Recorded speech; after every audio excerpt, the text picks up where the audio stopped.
اپنی ہر حال میں ایک ہی پکار رکھیں، کیا؟ حسبنا اللہ و نعم الوکیل، اللہ میرا مولا اور میرا مددگار ہے۔ آج ایمان کی شاخیں بھی وہی ہیں جو آپ اور میں اس وقت کر رہے ہیں۔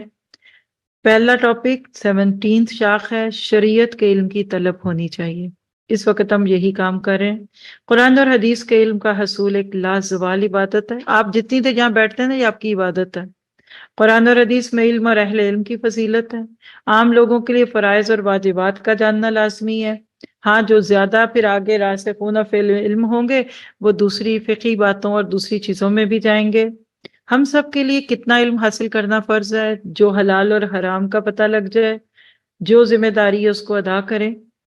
اور علم کی وجہ سے فرشتوں پر آدم علیہ السلام کو فضیلت دی گئی۔ اور سورہ زمر کی آیت 9 میں اللہ نے تقابل پیش کیا، قُلْ هَلْ يَسْتَوِي الَّذِينَ يَعْلَمُونَ وَالَّذِينَ لَا يَعْلَمُونَ، کیا علم والے اور بے علم برابر ہو سکتے ہیں؟ اور فاطر 28 میں آتا ہے، انما یخشی اللہ من عبادہ العلماء، عالم کی پہچان اس کا علم نہیں ہے، اس کی خشیت ہے، کہ اللہ کے بندوں میں وہی عالم ہے جو اللہ سے ڈرتے ہیں۔ حدیث کی روشنی میں اس کو لے لیجئے تو مسلم کی روایت ہے 2074، آپ نے فرمایا جب بھی لوگ اللہ کے ذکر کے لیے بیٹھتے ہیں انہیں فرشتے ڈھانپ لیتے ہیں۔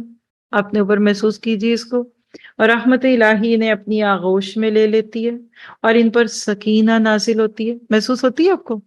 الحمدللہ۔ اور اللہ تعالیٰ ان کا ذکر اپنی بارگاہ کے حاضرین میں کرتا ہے۔ وہاں بھی آپ کی رپورٹ بن رہی ہے، فرشتوں آج کون کون آیا تھا؟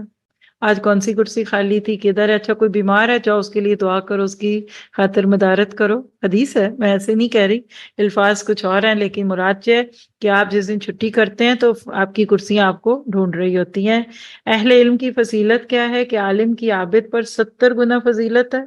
طلب علم کے دوران موت شہادت ہے، یعنی اگر میں ان دنوں میں مر جاؤں تو انشاءاللہ شہادت ہوگی، کیونکہ ہم علم کی طلب میں بیٹھے ہوئے ہیں۔